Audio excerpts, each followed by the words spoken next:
Okay. Hello, everyone. Welcome to tonight's episode.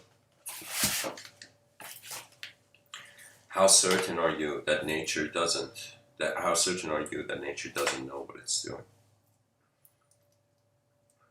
I feel that this question is the grandchild of a much more deeper question. Does our world have a mind? You see, we are human beings that open our eyes. We are indoctrinated in the realm of physical relationships.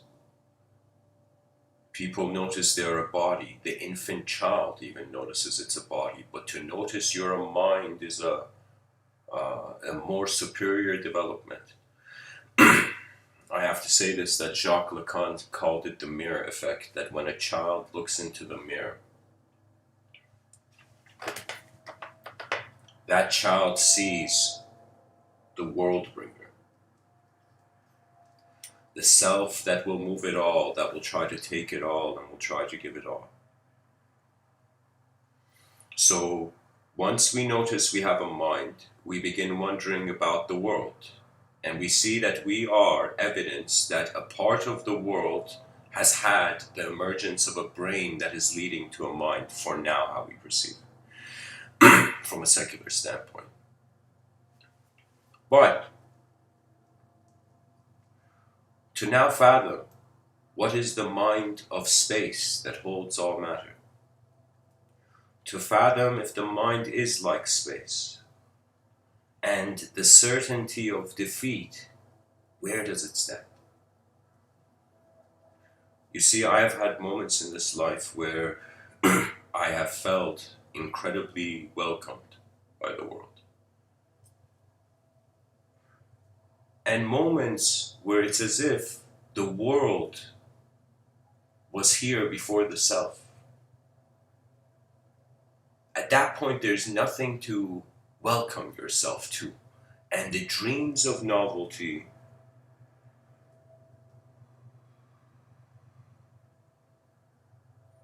dissolve in what I would say the maturity of eternal remembrance.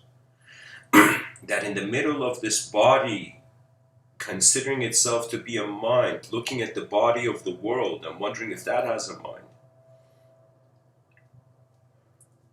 In ancient times, they were not alone on this earth. There were invisible forces. And I would say one invisible force every human being has access to, every human being has been moved by. I consider, you know how I will tell you, we have the force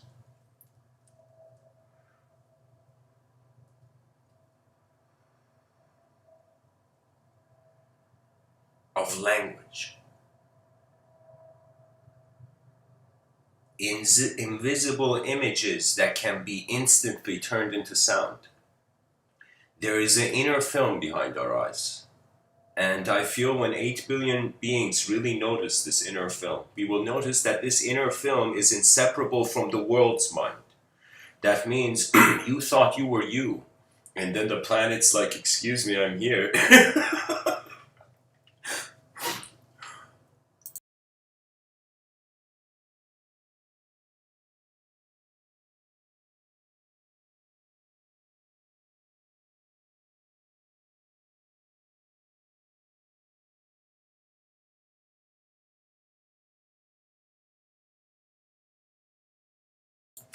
They asked the shaman, imagine. They're like, hey, shaman, how do you connect to the spirit of nature? And it's like, buddy, the spirit of nature's connecting with me. I don't want any. I'm joking, of course.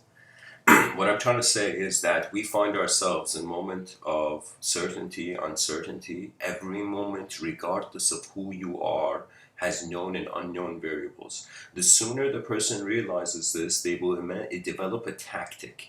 I will tell you a tactic I have to any moment. And it's one of those things where I don't know why. I think it was the panic of realizing every day happens once, then we go to sleep. The poet Rumi says, be living poetry. But when I look at the past, that's all it is. It's poetry that lived when it was its time. It was a plant that grew when it was time to give fruit, really. What I'm trying to say is that we are either jumping to artificial certainty or complete uncertainty. Either people are worshipping the tip of the iceberg, or we are saying underneath the beyond the tip of the iceberg there is no iceberg. I will tell you, our species will do so many wonderful things, so many incredible things, but it first has to realize it has the ability to do so. That means there was a scene in Lord of the Rings. I got the biggest life lesson from this random scene in Lord of the Rings, the second movie. Okay? And what was the scene? It was a scene where I'm pretty sure nobody, like, few people remember, maybe. But for me, I don't know why this meaningless, and it wasn't a meaningless scene. It was a scene where this is the Lord of the Rings, the second movie, where the good human, Rohan, the armies of Rohan are going to go help Gondor, the castle on the. Oh, sorry, this was not the second movie. What am I saying? It's the third movie. Yeah. It's the third movie. I'm sorry, Peter Jackson. I'll be. I'm joking, guys. What I'm trying to say is that there was a scene where King Theoden, his army has gone and destroyed,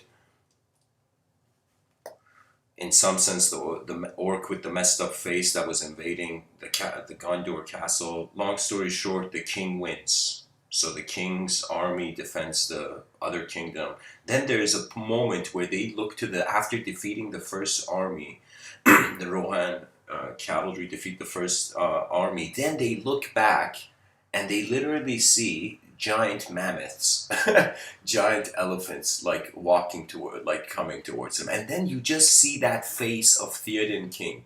You just see the actor's facial expression was so incredible in that moment. The actor's like, oh my God.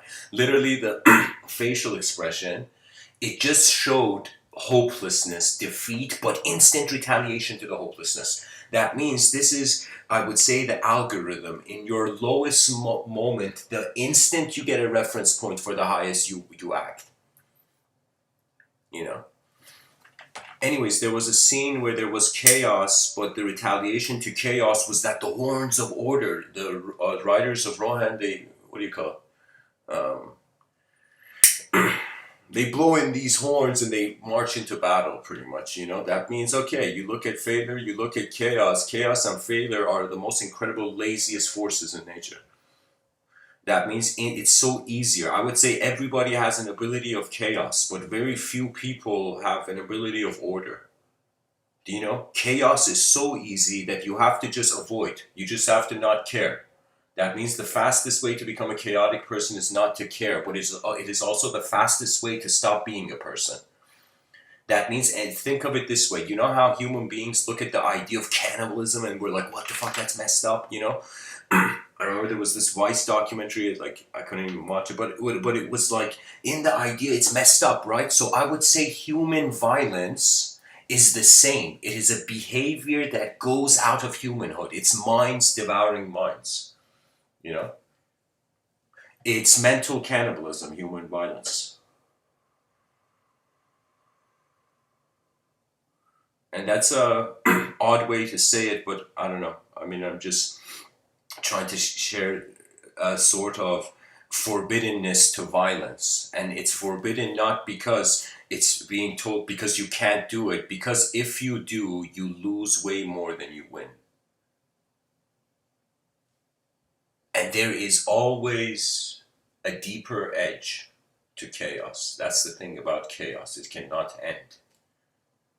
That means we are here, like, there's this mentality, right? In a theological, from a theological view, you can say,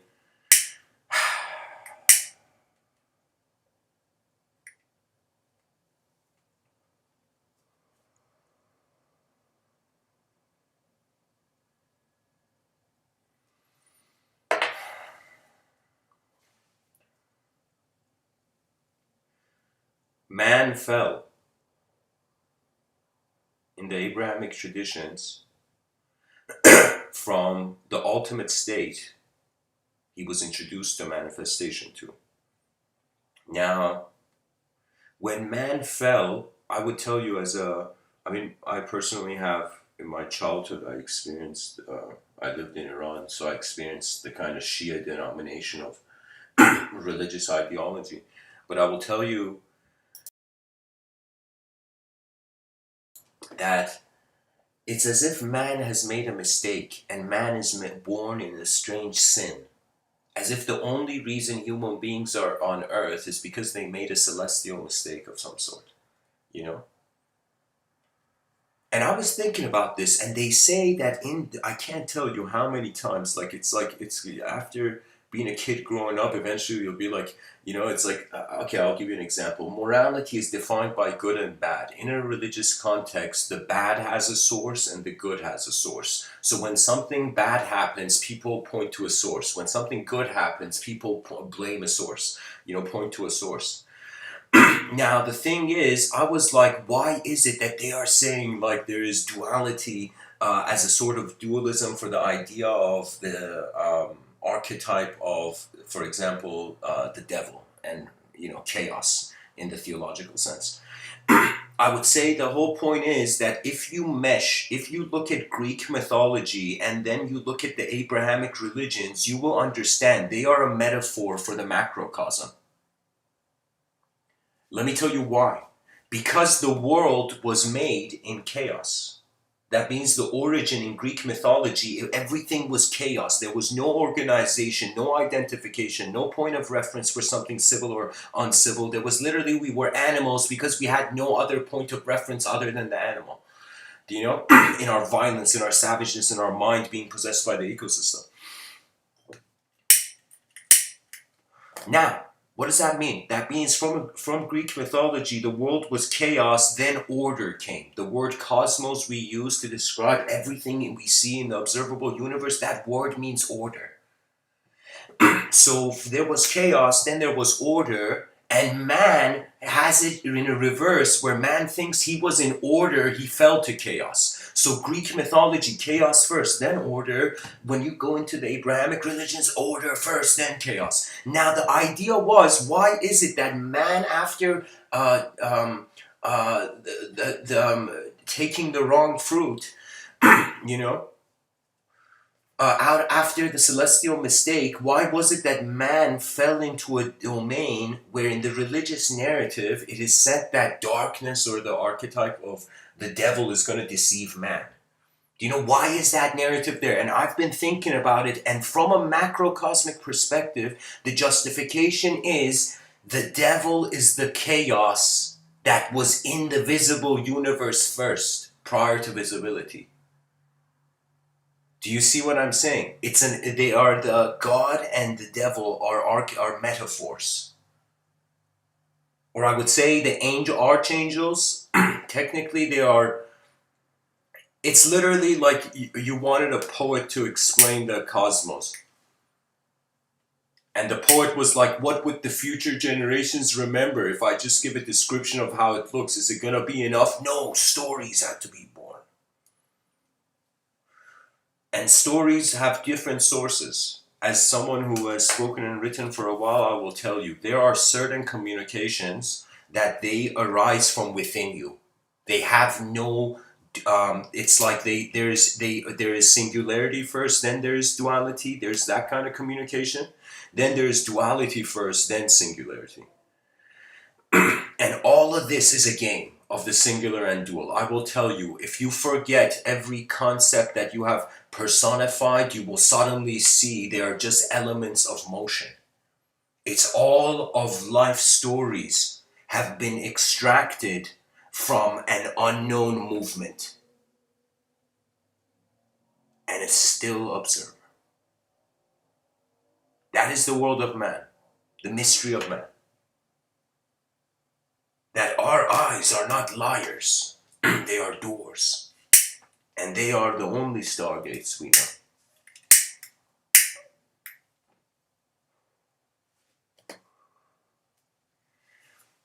What I'm trying to say is that at some point when you look at it from an archetypal position, duality, chaos, call it devil, call it evil, call it whatever you like, you know, chaos is chaos. And to be ignorant that chaos is an ignorance of order. That means I will tell you, in moments where I have failed, those were the moments where it was as if the gods were like, you have failed now. Now you get to see how you can succeed a little. So I will tell you, failure is that rare moment where the clouds part and you see the clear sky for what it is. And I will tell you, the notion of any champion in any, I would say, game, any sport, any activity, is the one who saw the field before the rest. That's novelty's gift. That man has eyes for them to be used. Man has a body to build. And man has a mind.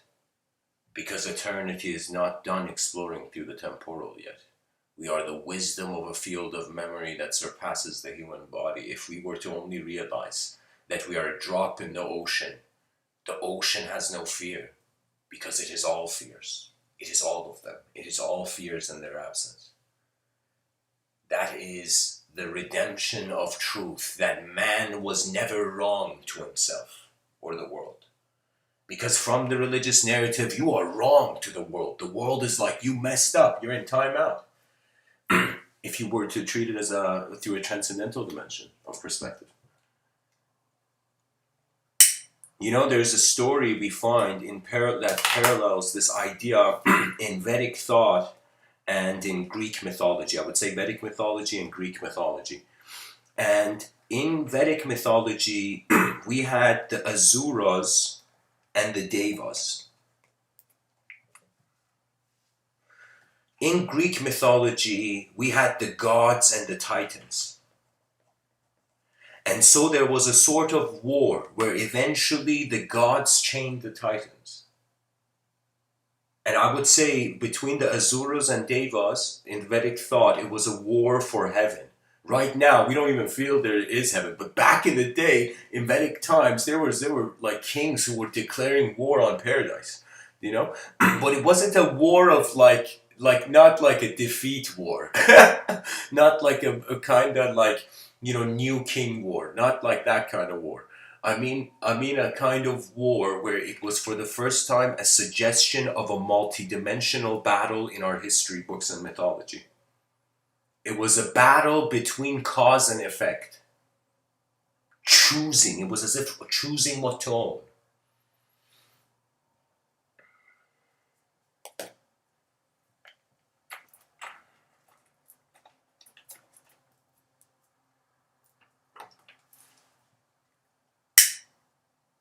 That means there's a poem I will read for you guys.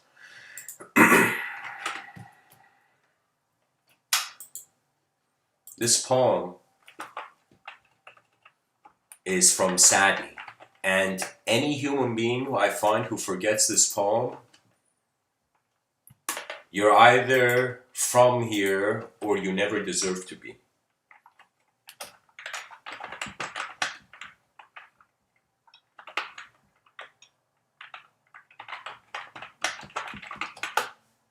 Sadi says, excuse me.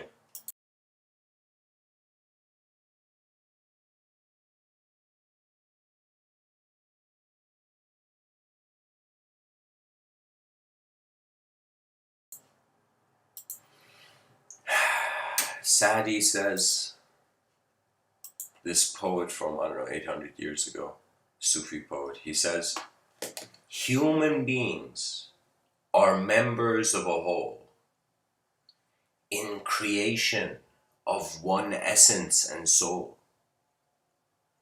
If one member is afflicted with pain, other members uneasy will remain. If you have no sympathy for human pain, the name of human you cannot retain.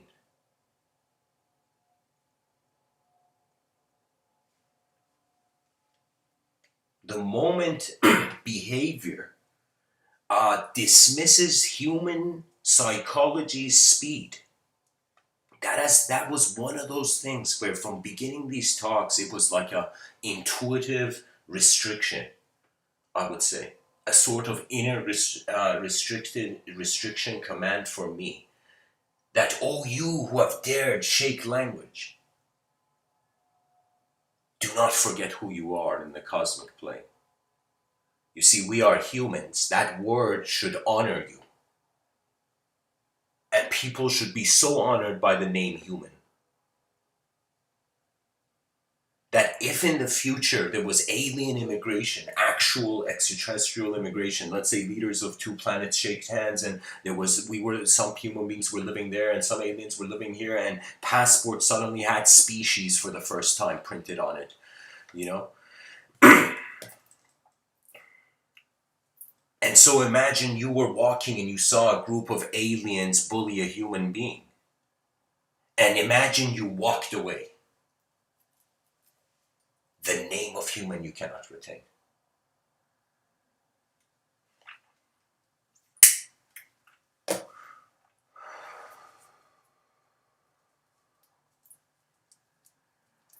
Chaos, then order, then chaos, then order, then chaos, then order, then chaos, then order. Who's counting? I mean, you know, who's looking at their watch in the void? You know, we're wearing watches in the void. You want a bigger joke?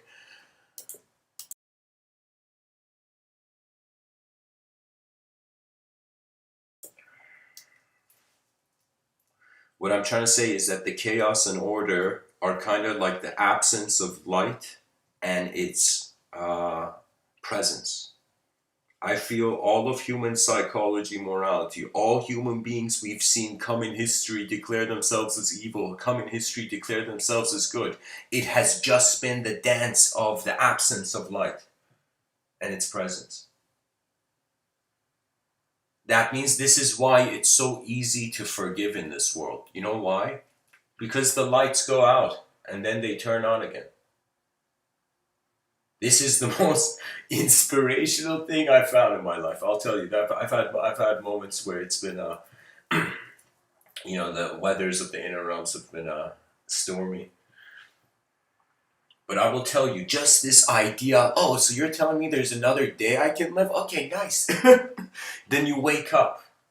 And I will tell you, when you can wake up and feel like you were given a gift, that's karma worth watching, worth witnessing. We are human beings, yet we have created an economical sector that treats us like machines. Human morality is descending because expressionism, just to people want to feel their expression more than actually seeing how calculated their expression is. And if you were, let's say you wanted to be a good person, let's say you were a kid who was born in this human system and you were like, okay, I want to be a good person. You start to see how many things you had to be aware of. You would see it is impossible to be good in a way where from all angles it's good. And it's impossible to be bad in a way where from all angles it's bad. In certain dimensions, there's value systems prior that once those value systems are disturbed, that's how conscience emerges, I find. Conscience is like you're already walking in a certain type of a world in your inner realm, then you do something in your outer realm that changes the narrative, changes your walk in the void behind your eyes. So that walk is really important, the mind's life, I call it. That means we're not just living a body-based life, you know? And the reason I know we're minds is because we speak, okay? That's the only thing. When you look at human being as part of the periodic table and everything else, well, sure, everything is an object, but we are moving in weird ways compared to the stillness and inanimateness of the whole cosmic landscape, the observable landscape.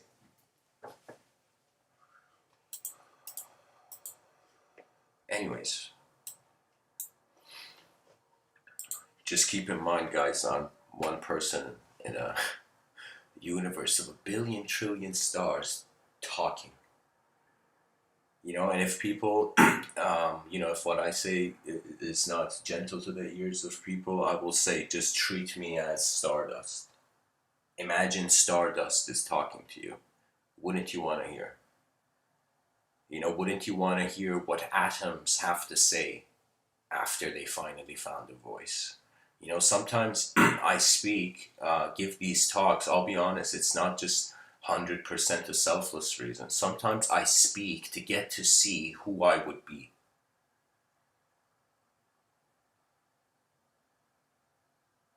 To see that I'm alive, like one day, what can happen?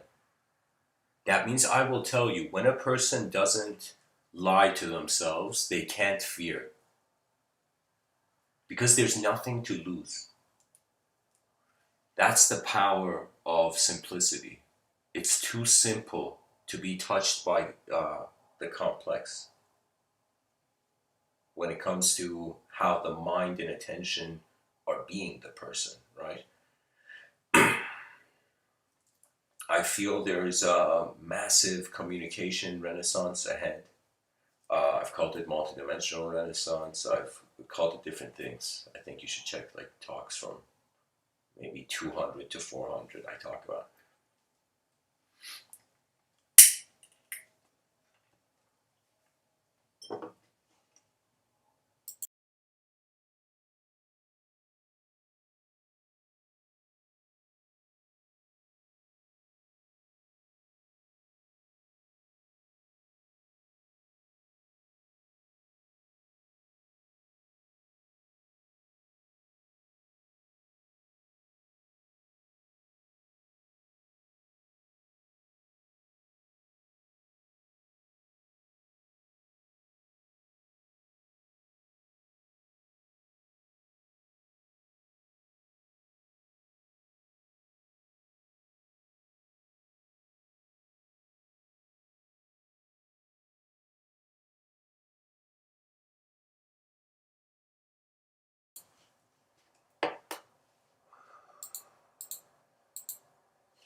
Eight billion creatures roaming a sphere.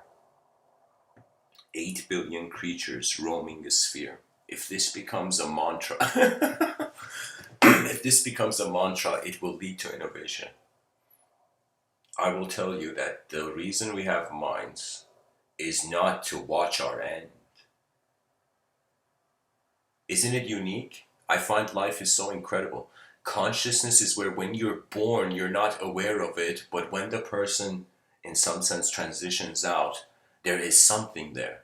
That means, isn't it amazing that we find in nature things have a cycle of rising and falling, but when we look at the human consciousness as a subject, the body rises, the body's like climbing a mountain, then it comes down the mountain. The mind is like climbing this mountain, then once it reaches the peak, the mind continues to fly. The mind does not have the limitations and the destiny of the fall of the body.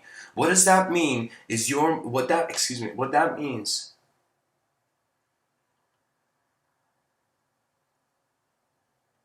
your body is born to die.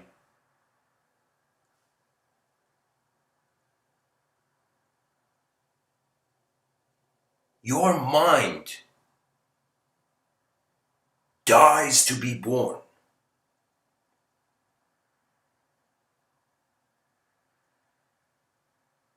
Beyond the peak of any mountain, the journey is no longer with feet. That's the secret. That's the one thing that the mystical, I would say,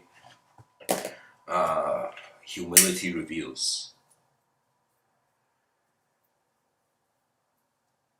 There is a door here. But I feel this door will only be activated if 8 billion human beings pour. They pour out their inner realms sincerely. Because for whom? If you think about it, so many people on this planet, they're reserved. Boldness startles them.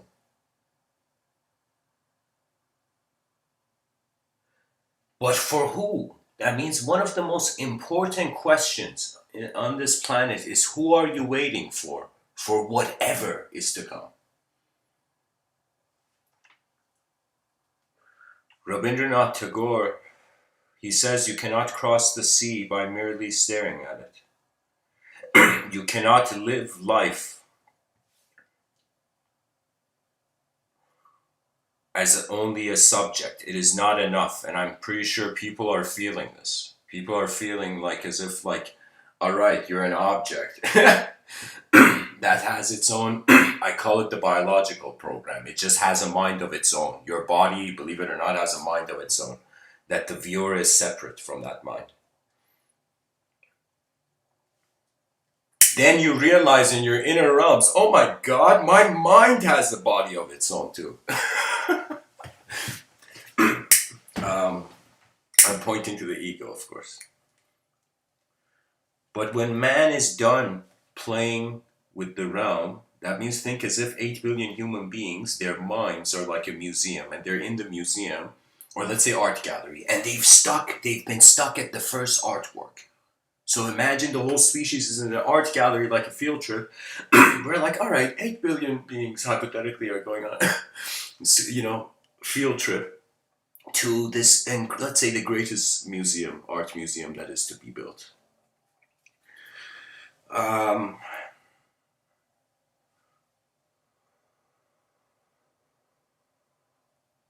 We are looking at the first artwork when this museum has endless floors, or art gallery has endless floors.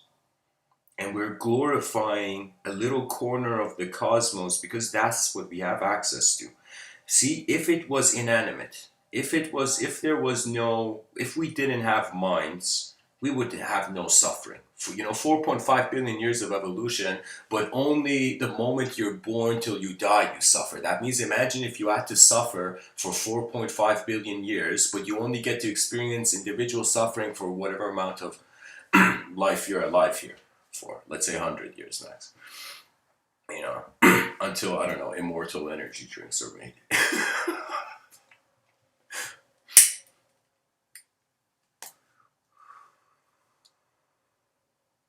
But my point is that now we have become conscious, and we have become conscious not for a reason, but beyond our reason, because the mystery still stands.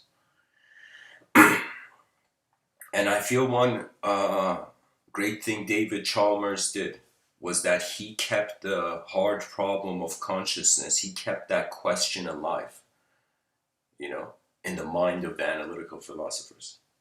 That is the main task. That means people may think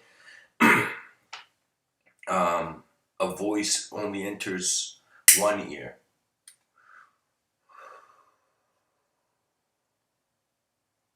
But there's a reason they would say there's gods peeping through the walls. What's funny is, I find it kind of poetic, that back in the day, the idea of God was an implication of total invisible surveillance of the visible. Now, we are, whether we know it or not, we have always been under this, the body has always been under the attributes of the body have always been under the surveillance of the attributeless mind, let us say. Energy is watching itself, watching is being instantaneously, then action is the doership, I would say.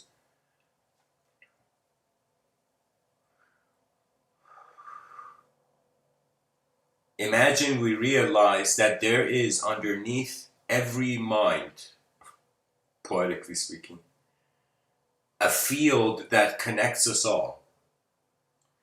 Imagine we realize this field of indivisible attention. That means right now, imagine there's one giant spotlight. Okay, I'll give you a better example. Or I'll start the example like this. Imagine you have one small laser beam in a dark room. Then you have beside that, like a few centimeters to the beside it, another laser beam, but a bit, let's say bigger circumference. And so and so we have all these laser beams, centimeters, beside one another, different colors, different intensities. Then imagine we have one giant spotlight or laser beam that's covering all these other laser beams. So all the small laser beams are covered in one giant laser beam. Imagine these laser beam lines in a dark room, okay? So that giant laser beam renders all the other invisible. That means I wouldn't be surprised if extraterrestrials only see one being. They look at the planet and they think this planet is one being. That means why does anything outside need to communicate to man when everything is inside? You see? So I feel it's as if, what if like extraterrestrials, let's say, of course I'm being poetic here, hypothetical, but I'm saying like, imagine extraterrestrials want to come down to Earth and then a voice came and it was the voice of the planet and the planet's like, no guys, I got this. You guys move along. And the planetary soul was involved with us, These are, of course, guys, abstract ideas, entertain them as such. But I'm just saying that we have intelligence accessible now, and I have reasoned it to a point where I would say the meaning is generated. We have been here trying to find truth. Guess what? You gotta be it. Then what's the point of finding it? It's like, what do you do after you find the ultimate truth? What do you do after? The easiest way to get rid of one's desires is not to not have them, but to only have them in the inner realm, not to have them in the outer realm. That means the person sees, like, I don't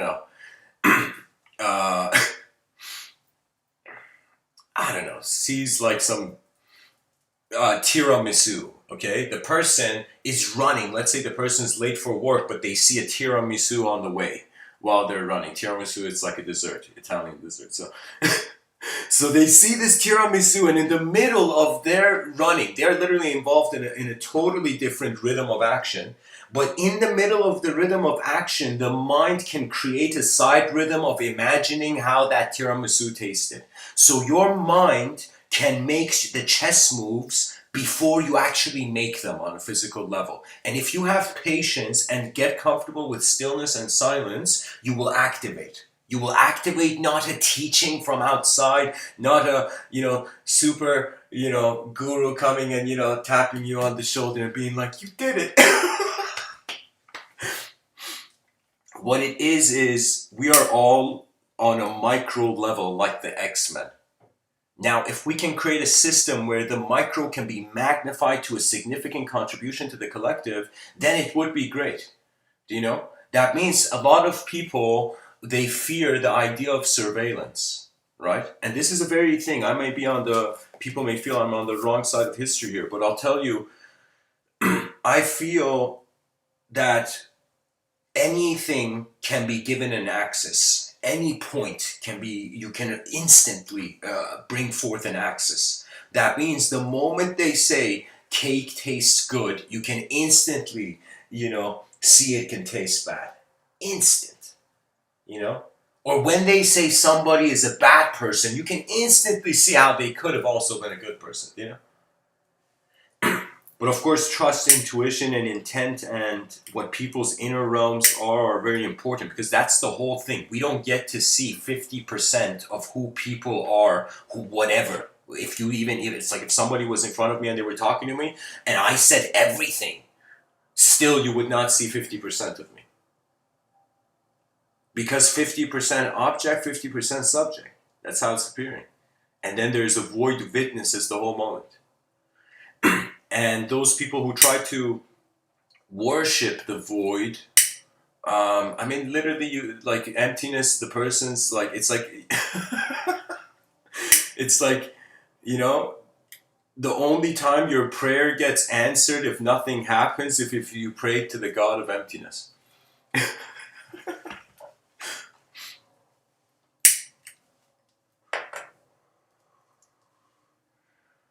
Language requires to evolve, it must evolve. New life experiences must evoke language. A sign of the dissension of human nature is the sign of how little the words in the English language are changing. They should have been changing all the time. We should honestly get to a point as an advanced civilization, and I hope when we get there it becomes like something worth of, like, it becomes another reason for the celebration culture to be in. But really,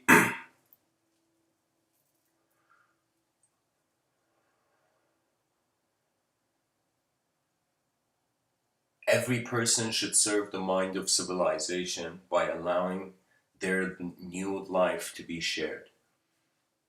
That's it. What else can we do? We're temporary here. You know, the poet Rumi says, before death takes away all that is given, give away all there is to give. The idea of chivalry, leadership, these things have been dismissed. Let me tell you why. Because the world is accepting whatever it is happening is not enough. And sometimes when you want to change, they say this that, like, when you see a person drowning, imagine you were a lifeguard.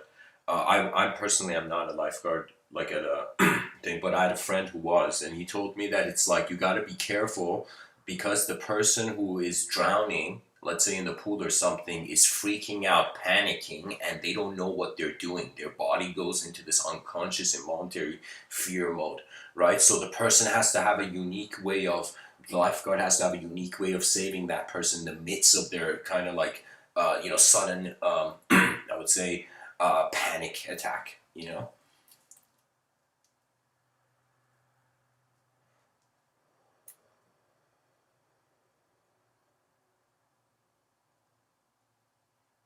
And when it comes to the character of human beings, I find that is it. You are either, if you feel like a cornered animal in this world, like cornered animal psychology, when an animal is cornered, it becomes violent and savage and wants to, like, attack, right? But if you somehow take yourself out of that cornered animal psychology, then what happens is you go through maybe a long phase of neutral observance. After you have been in that long phase of neutral observance, as if you're like, okay, world, let me see what you're trying to do here. And you become mindful of your mind and how it's full and empty as your attention moves and lifts and elevates and as you pilot on.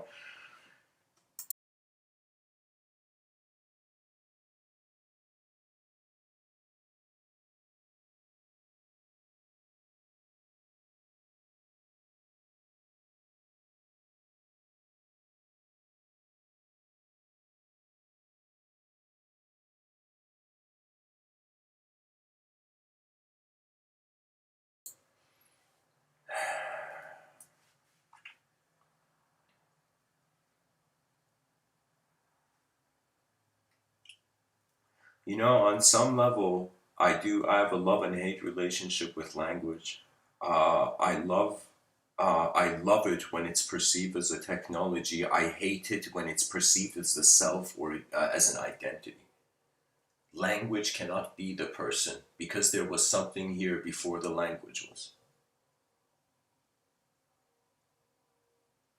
And so I have wondered about the nature of chaos in the inner realms, because the inner realms, the consequences are not observable, physically observable. What does that mean? That means I could close my eyes in my inner realms, imagine like a lightsaber hovering in the air out of control and cutting up like pieces of the wall. You know, I can imagine that in my inner realms, but it doesn't mean that it's the wall is going to actually, in the observable in front of my eyes, change. So we have access to changing something behind our eyes that was never an object. And the inner realms, because they don't, their consequence is not to the outer realm, like the lightsaber doesn't cut into the actual wall when I visualize it, right? So that means the inner realm is an incredible state to explore. It is the most incredible ability. It's like, what can a human being do? It can move its body or it can move its mind. But the thing is, when you come to move your mind, you can't move your mind as a body. That means, let's say, the more you move and make noise and all this, the body comes to life, you know? But the more you move in the inner realms, the less you see what is not you. That means there are some mystics that they think, oh yeah, they have a relationship already with the divine. Do you know? But I'll tell you, there's a view where you actually start finding your real eyes first, then start experiencing your real karma, then you trust the rhythm of the realm, then you move on.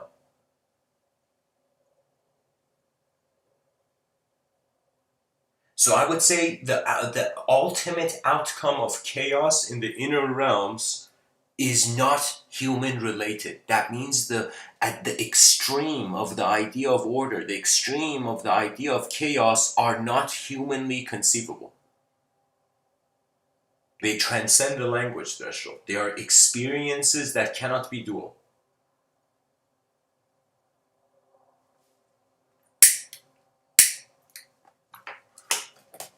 In other talks, I spoke about a model I had designed of, I called it Ring of the Absent Heaven. The whole idea of this was that we think it's all like good and bad right now, old school archaic morality. This is why I don't know, like when somebody says good job, you did some, like the idea of good and bad is like too old. It's like there's a reason people don't wear top hats anymore. So anyways, Ring of the Absent Heaven, we have these four numbers as a mathematical explanation of these dimensions. 0, 1, 2, infinity. Okay, these four symbols. The 0 is you as a human being have to most immediately... Okay, let me start from this. 0 dimension, 1 dimension, the 2 dimension, and then the infinite dimension. And I'll explain why I say infinite. There isn't 3, 4, 5, 6, 7, 8, There's a reason. So, anyways, we find ourselves in the dual dimension. This is where you guys and everybody is hearing me. This is where this is, if I was to map where we are dimensionally, multidimensionally, this is where language is happening. Okay?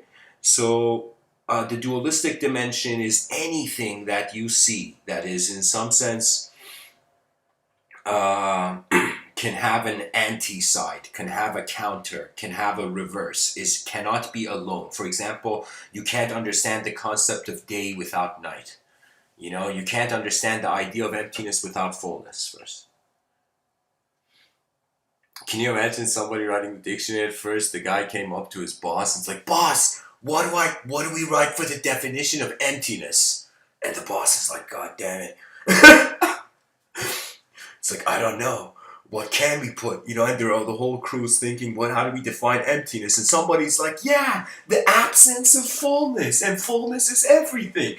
And the boss was like, who are you? You deserve a raise, And so it was a counter meaning. It was a meaning by its absence.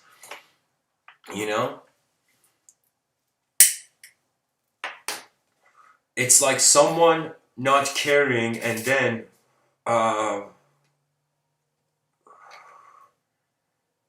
expecting that not to have an echo, for example. So anyways, we're in the dualistic dimension. Language is a dualistic technology.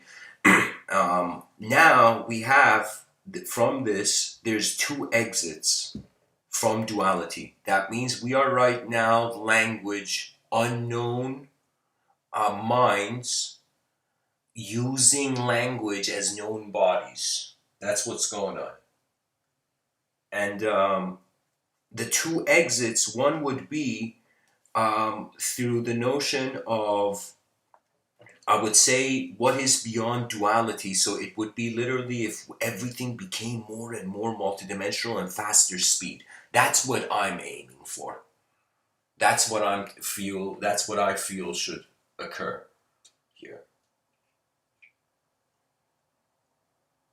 on this planet. I feel that we should march towards infinity.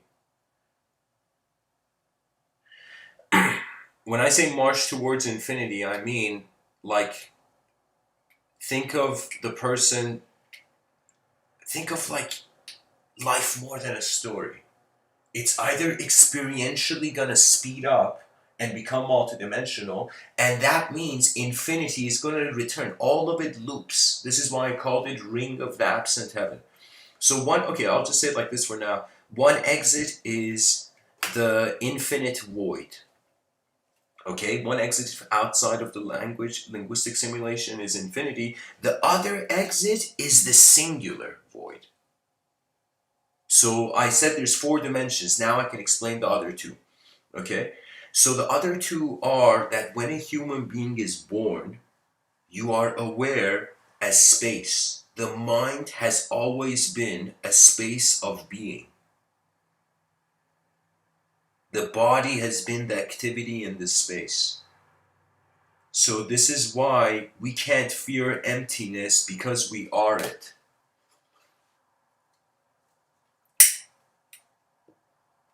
How can someone fear what they're being? The subject is not physical. How can we fear? The idea of fear is not physical. The idea of fear doesn't exist. Maybe things may scare you in this life, but the idea of fear doesn't exist. It has no density. It has no mass. It's just color in the void. I would say image in the void.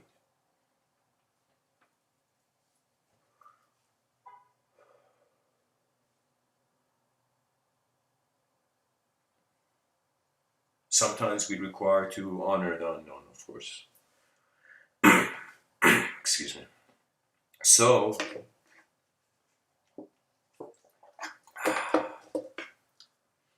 you look at space. Go wherever you are, go get a cup from, I don't know, somewhere, and look inside it. That's space. That's how you... And now you realize that without space, matter has nowhere to be. So you actually make your mind content with the idea that space and sight is instantly being. Now, once you are comfortable with what's in the space, now the first thing that's in the space is the singular. So after you're comfortable with literally realizing that the idea of you is being nothing while you're in an instant of being. In an instant, there's no time to have another reference point. You can't be anything yet. That's the power of the void. It is God's, I would say, the breath of the gods that keeps the words alive in the mind of man. You know, it's as if it's like right now as I'm speaking, the breath, like the oxygen, you know, is like space for all these sounds emerging, you know. It's providing, you know. So anyways, you notice space, you're like, yeah, the cup can be empty. And it could have been totally a lie, the cup was half full or empty, you know, it could have just been empty. You know, or the cup can be filled. You can fill up the cup in this lifetime, but eventually at the end, you know, the cup is going to break. And it's like this whole time, the pessimist, the optimist is the cup half full, half empty. And at the end, the cup, somebody's going to come and grab and smash the cup to the ground. What I mean by that is that our cells have their future lives as well. Every atom that is constituting me is just enlisted in the service of my consciousness. Matter is enlisted in the service of a moment after the moment realizes it is where everything is.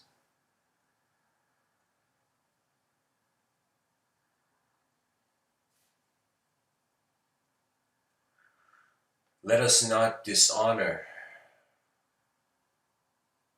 a species that is just getting ready to fly, you know. I would say after space and all singular phenomena, so you could look at any object, you see, okay, singular value, singular value. You could look at any person and you could totally see how they are being, how you are having an impression of them, how they are having an impression of themselves, how the world is having an impression of everything in it, you know. And so you begin to suddenly notice, I would say, the presence of minds on Earth, you know?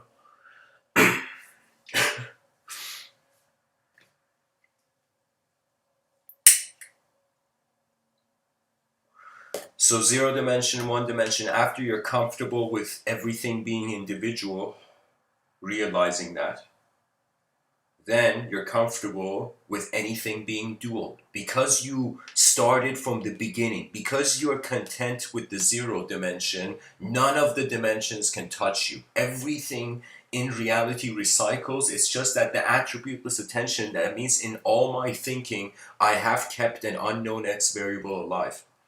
And that unknown X variable is beyond the language threshold. So that means I know that this world is too big to be known by an ant on a rock. But I know that because it's too big to be known by an ant on the rock, the ant has this all-you-can-eat buffet of unknown to explore. You know?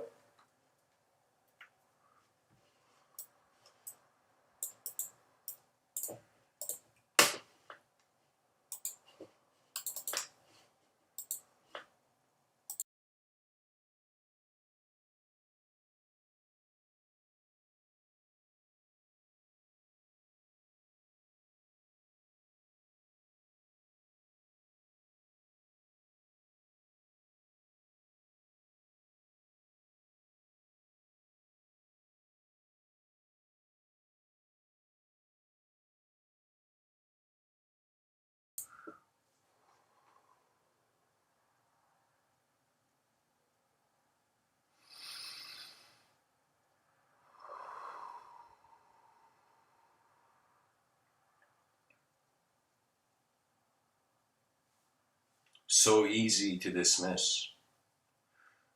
So hard to grasp. In the Diamond Sutra, it says, keep your mind alive and free without abiding in anywhere or anything. The probability that today we live as individuals and bodies, and tomorrow we will be bodies inside a mind. So right now, anybody born is in that transition period. We don't realize it, but like back in the day, there were wars, there were certain events that were specific to those moments in history. The event that is now specific in 2020 is communication.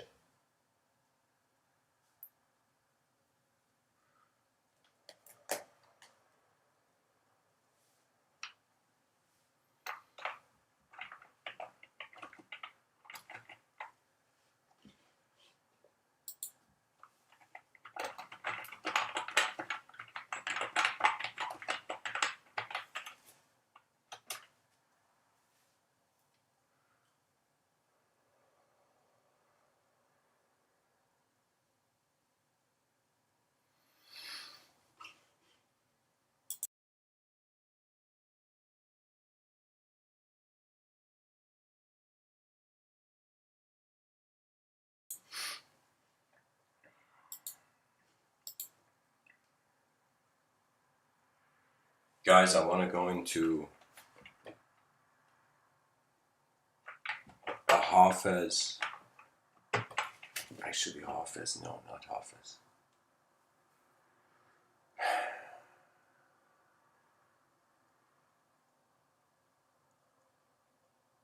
There we go.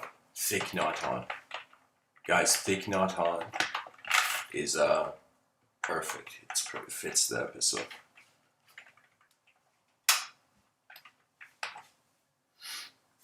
Thich Nhat Hanh is a Tibetan, is a Vietnamese monk, and he has shared a lot of insight about mindfulness. That means he is a person who you can say he has focused a lot on how to walk in this earth. So, and evidently he knew Martin Luther King as well. There's something unique about this man. He says,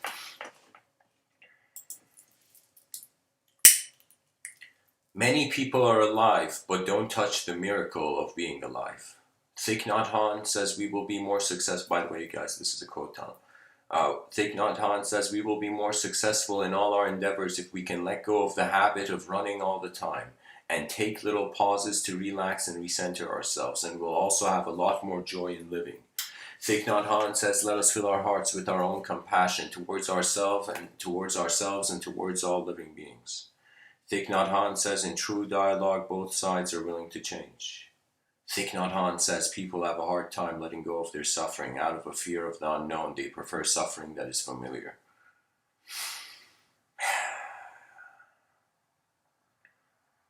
Thich Nhat Hanh says, because of your smile, you make life more beautiful.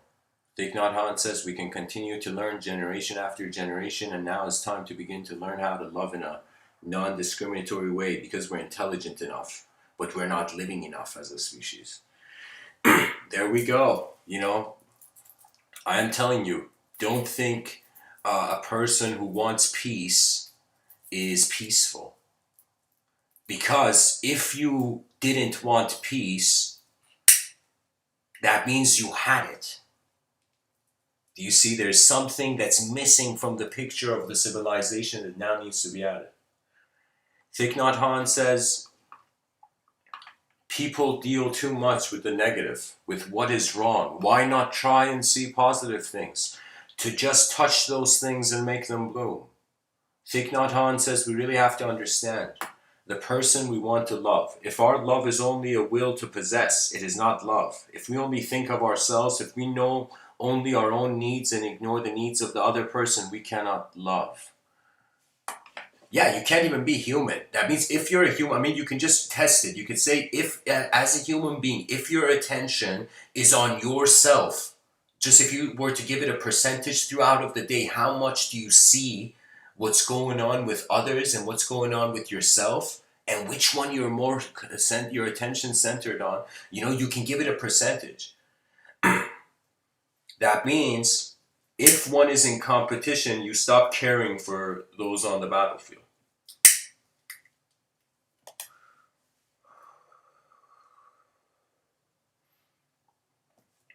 And you know, there is this technique, they say, if you want to be a step ahead, don't think you want to be a step ahead. Think you want to be as far steps as you can ahead, and then whatever you get is going to be like way more than just the first step.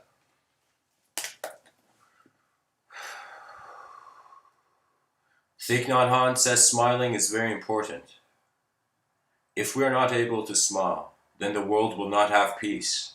It is not by going out for a demonstration against nuclear missiles that we can bring about peace. It is with our capacity of smiling, breathing, and being peace that we can make peace. And what is that, guys? You know how Transformers in that movie, the Transformers saw a better car and transformed to it? When you see that in peacefulness there is incredible inefficiency and genius, then you will care for it. Think of it this way, everybody on this planet is showered with problems. Now the species is like, all right, does everybody want to just solo out their own problems, or should we begin tackling the major problems? And you know, they say the enemy of my enemy is my friend. The enemy of our enemy, 8 billion human beings, what we have in common is that there is a massive unknown scenario in front of us. You know? We should create even an ethical, moral system that transcends image, I would say.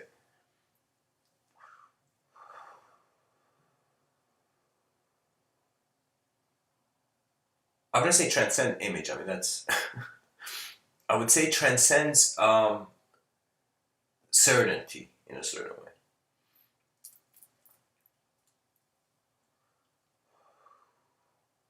We are alive once. What shall we do?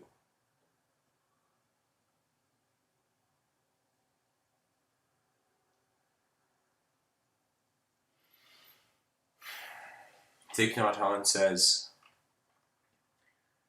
with compassion, you can die for other people. Oh my God. Like the mother who can die for her child. Oh, okay. You have the courage to say it because you're not afraid of losing anything, because you know that understanding and love is the foundation of happiness. But if you have fear of losing your status, your position, you will not have the courage to do it. I mean, seriously, what's status in a changing world? This is why people are bound to endlessly update their statuses, because the moment you update one thing, then it changes.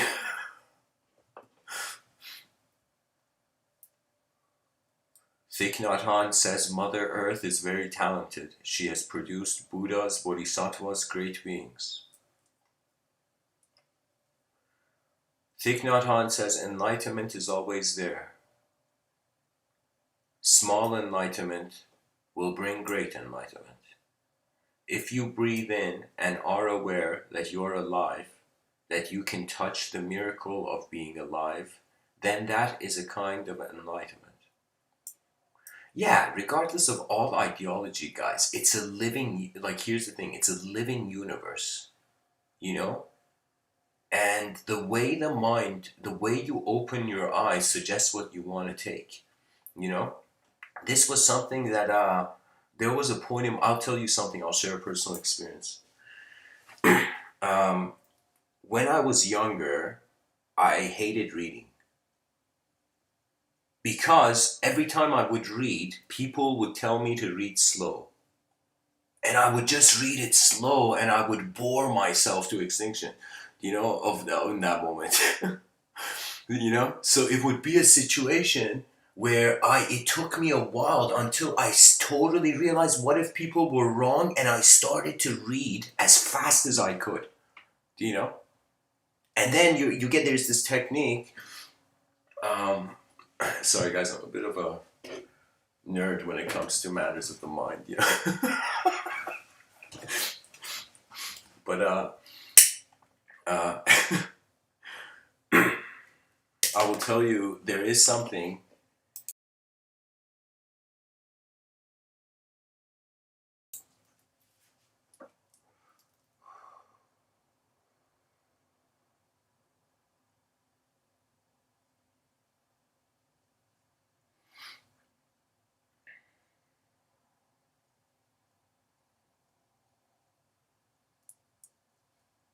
First, it was looking at a sentence and leaping between the sentence. So most people, let's say, they read as if they look at one word. What does that mean? The other word, what does that mean? The other word, what does that mean? This meant that you had to be able to look at three words and instantly see one image to them. So when you read fast, you're trying to make the sentences on the paper into a film, right? So I would say I would start. There's different people. I mean, I could say in my youth, like I had this. My father had this big bookshelf, and I would open like books from the middle. Randomly, I would open a page and I would read it.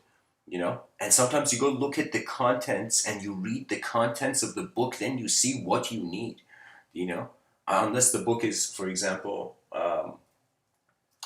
of course, if you're reading it for entertainment, that's another reason to read the book. But I'm saying if you're reading a book to know things, you're actually going there as an archaeologist for image. For me, all words point to images. Their center is images. Nobody has ever read a book. People have looked at symbols and it's made a film behind their eyes. That's it.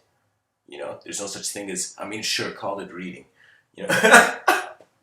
But I am telling you, in my view, it's animating image by what symbol you see, right? So now, if you could group perceive the symbols, then it would be a point where I would tell you, you can even foreshadow.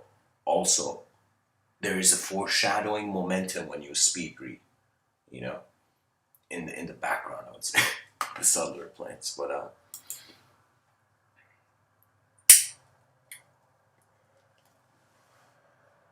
but anyways, guys, let me pilot back to the title. How certain are you that nature doesn't know what it's doing? So I'm just visualizing, if I asked that for myself, somebody came and asked that for me.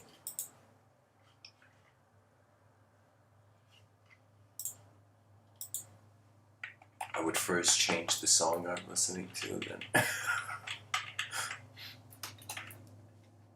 Okay.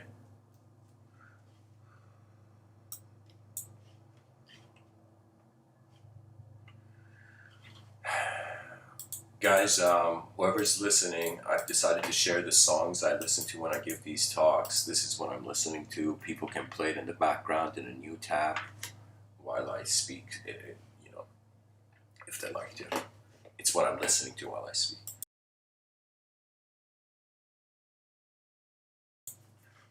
So, how certain are you that nature doesn't know what it's doing? So, technically, coin flip. Either no intelligence, nothing, we're a hallucination of atoms in the void. Or the other side of the coin flip, we are an unknown truth of activity.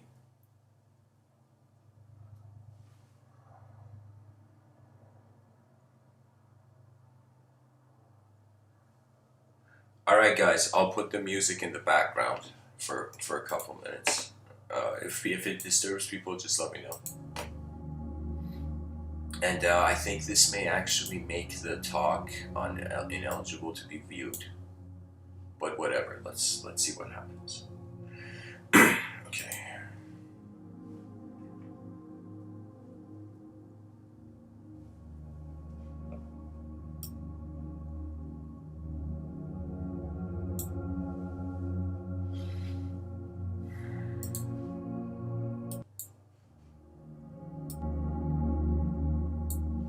This is my favorite musician, guys, on this planet. One of my favorite musicians, the monk by the sea. So anyways, if somebody asked me pretty much the coin flip, I would say, I mean, sure, it's more unknown than known. Then how can we act like we know it? Right? How can we act like we know something in a world so vast? How can we act like our words, even the words I'm saying right now, how can we just treat this as the boundaries of the realm when in some sense I'm telling you like how we discovered fire, you know?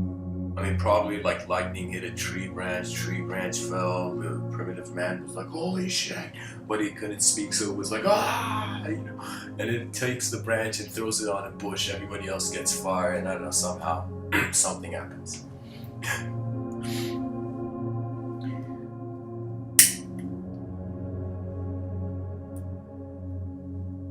Just like how we discovered something that wasn't there before, we discovered as creatures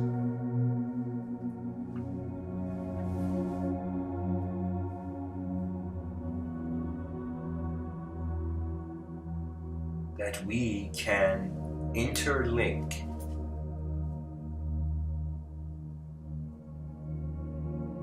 outer image plus sound plus inner image. It was the first language, was the first victory of the mind over the body. The unknown mind.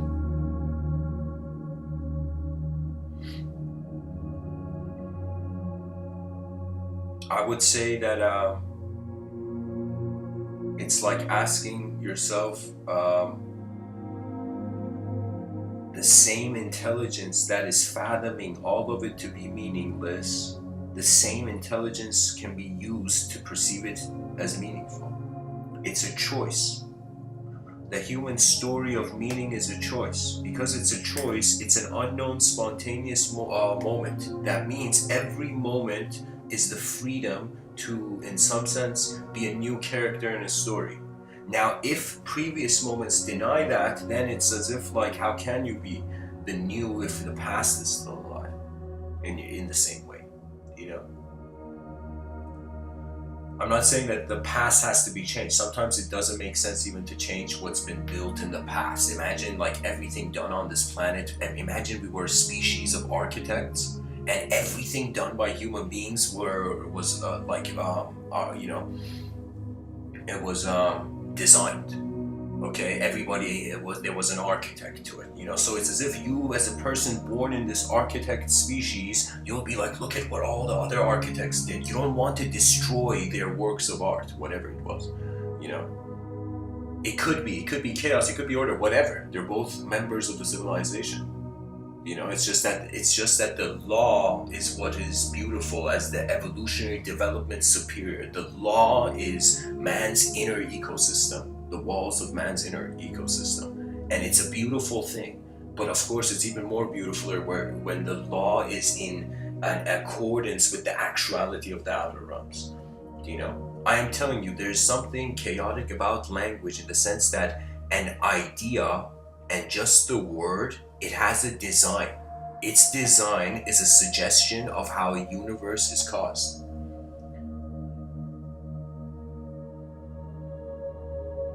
Do you know?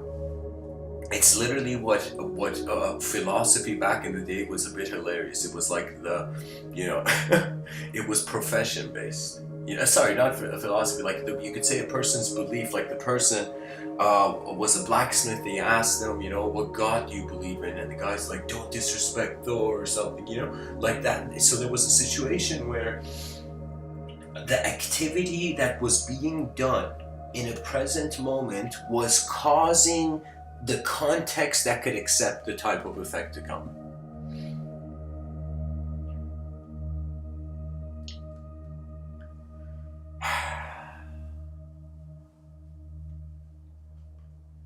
Thich Nhat Hanh says mindfulness helps you go home to the present, and every time you go there and recognize a condition of happiness that you have, happiness comes.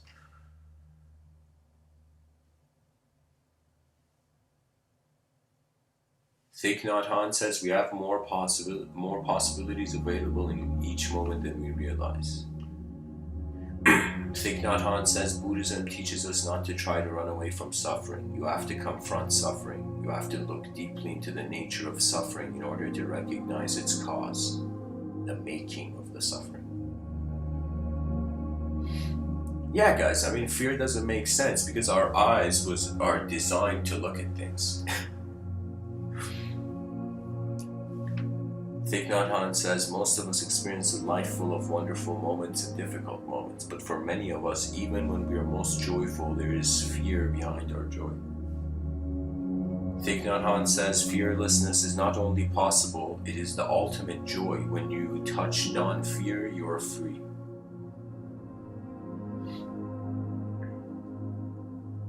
Can you imagine somebody's like, I'm afraid, and they're like, what are you afraid of? And the person's like, freedom. And the person's like, how are you aware of freedom? You know? And the person's like, I don't know what it's gonna be like. And that's the thing. Joy.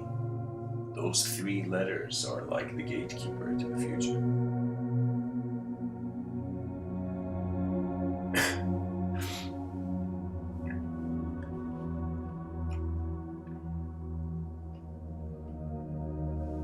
Thich Nhat Hanh says, when we recognize the virtues, the talent, the beauty of Mother Earth, something is born in us, some kind of connection, love is born.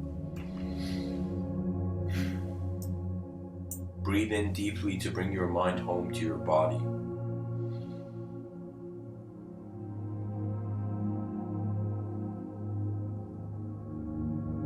Then look at it or think of the person triggering this emotion.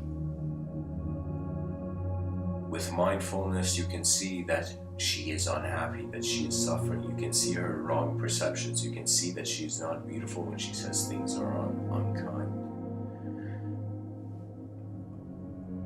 Guys, I think this quote is either out of context or misplaced. But if we were to treat it as if it was accurate, I would say the idea is that people have an image of themselves to themselves. So let's say you see this most beautiful person you've ever seen and they're smiling, right? And they smile and you have a beautiful moment and you leave, and so you suddenly see behind that beauty there was just a feeling where the person didn't feel beautiful to themselves. So they had to take from the outer, you know? That means there's this idea that strong people raise others to their level, weak people bring down people to their level because they're weak. It's easier for them not to change, but to bring things down towards the chaos. Yeah. But of course, this is, we can get into, there's probably like tons of psychology journals on that one very idea. Pretty much, it's to be peaceful, guys. You get one lifetime to see what that's like,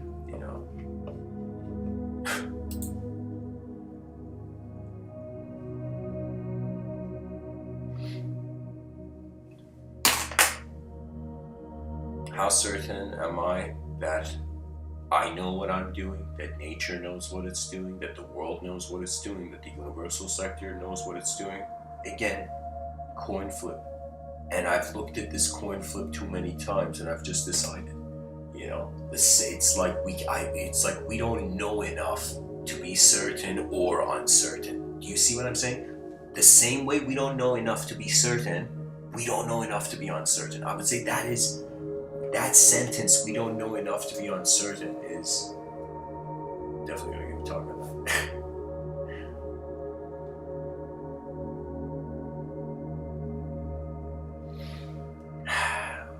Oh my God. It's time to land the plane. But anyways, guys, there was this one story I felt like sharing to kind of add more context to what I'm saying.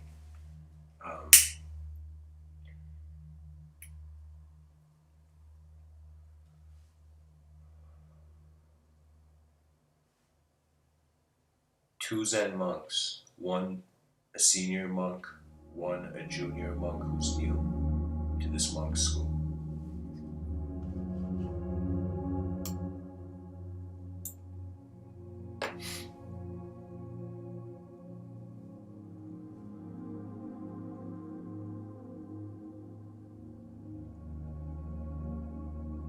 The junior monk, like a mindless child, is trying to copy the senior monk.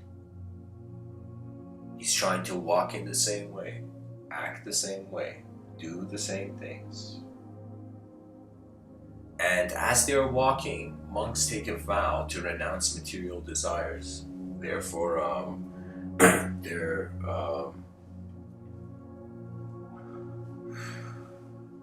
are in some sense like what's the term I'm looking for? Celibate.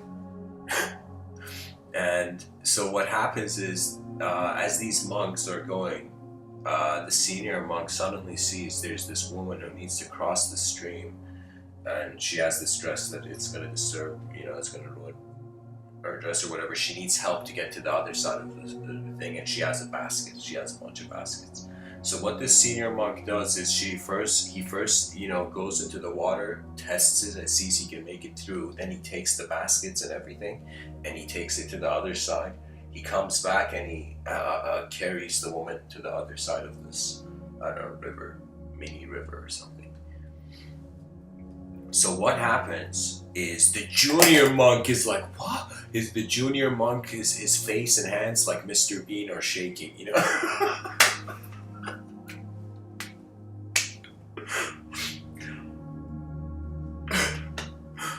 Guys, let me see if I can find this Mr. Bean gif.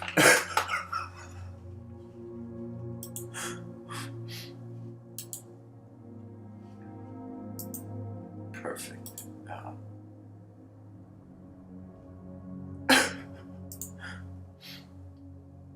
Guys, hold on. This is my computer's taking a while to load.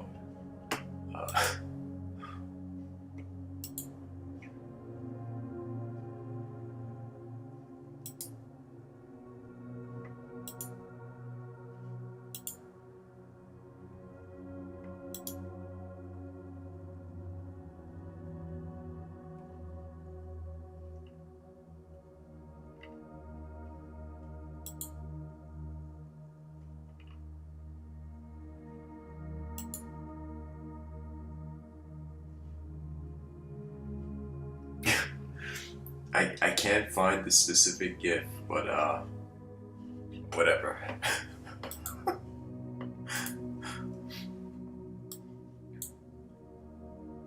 This is the gift, guys. You know, I don't know if you see it.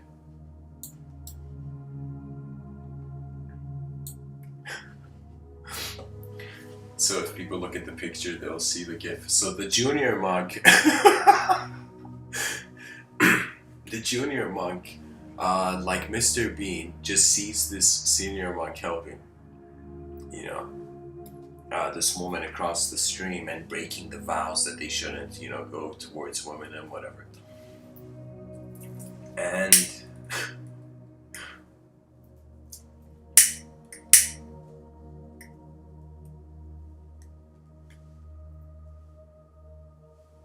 what happens is they walk for 20 minutes. The senior monk realizes there's some, of course, realizes this junior monk is like disturbed, you know.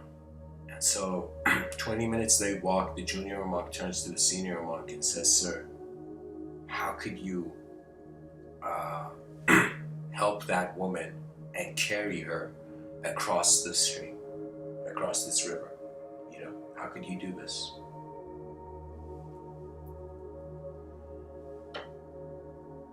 The senior monk looks at the junior monk and says, "I carried her. In that moment, I picked her up and carried her across the stream and left her there when she was at the stream. You have been carrying her in your mind for 20 minutes.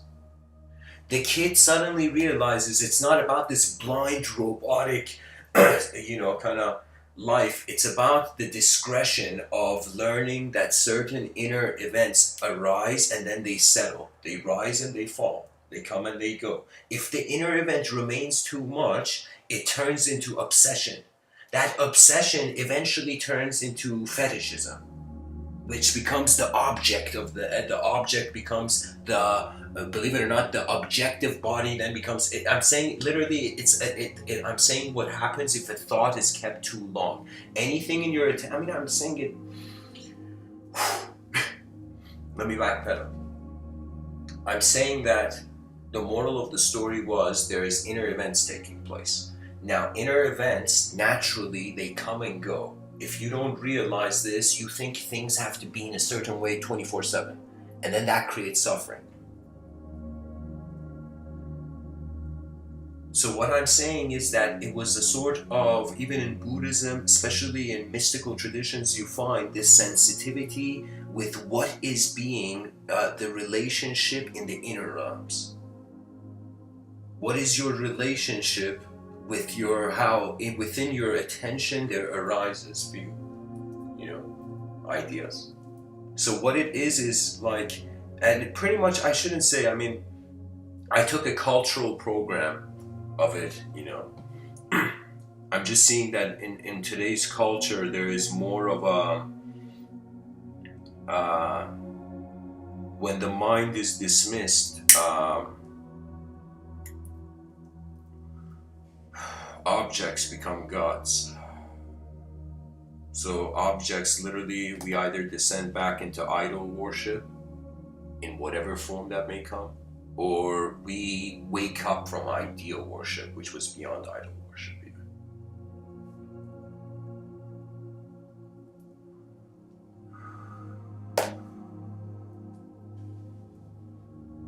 You know, it's this remarkable moment where you can say, like, you can perceive like beauty in the object, but when it comes to seeing beauty in the subject, beauty is a subject. There's nothing to see as the mind. The mind is the, I would say, when I say nothing to see as the mind, is in like the mind is not an object to have a purpose, like how we are a character in a story right now. So it's about the person maintaining their space. So like the person waking up in the morning and just noticing how there's silence and stillness and simplicity, and then wondering what happens. That means if you're a person who you feel life is happening in a certain way for you and you're like, why is it happening this way? Then it would be something where the strategy would be to start from pure neutral, as if you were playing a chess game with the world. In some sense, it would be that you don't make a chess move. And when I say chess game with the world, I mean with the outer realms, that how the mind actually moves, imbues, animate relationship with phenomena.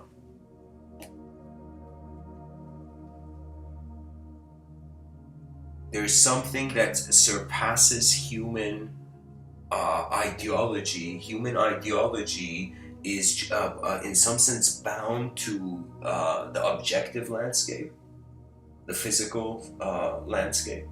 And so what it is it's like we're physical beings who are trying to wonder what we see beyond physicality, pretty much. And the only thing that there can be a validity is what we see was there before our physicality. Because once we say there's physicality and brains emerge, we deny any other possibility of there being something else before that idea, some other narrative line. So I'm just saying that the world is unknown, the self is unknown, and we are knowing things for a little while. Now, how well do you as a being want to know things? Imagine you had one lifetime and you were a passionate musician and you had one lifetime to master this instrument. And then you were waiting, and let's say all the gods came down and you were waiting to get this gift of the gods instrument to master your whole lifetime. And the gods came and you're like, okay, where's the gift? You know? And the gods are like, you are the gift. And it's as if you realize it's about mastering not through possession, but through freedom. Your mind. Do you see? It's kind of strange. Lao Tzu spoke about this, that in the inner realms, it's like inaction through inaction. What does that mean? That means all activity is being witnessed from a still point, from an unknown still point.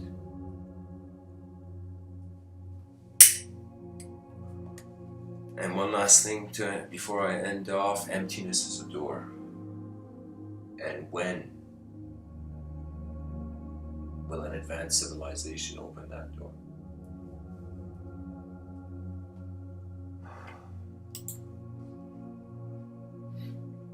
So anyways, guys, thanks for listening. This episode got really poetic, and Mr. Bean realized his whole life is a lie, so I'm gonna share a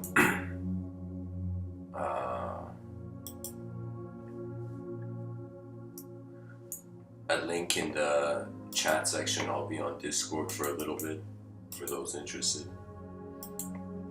Usually like 10 minutes. And if anybody has questions, wants to wonder why Mr. Bean is dropping that oyster in that way, so you're welcome to join the Discord community. Thanks for listening. Blessings.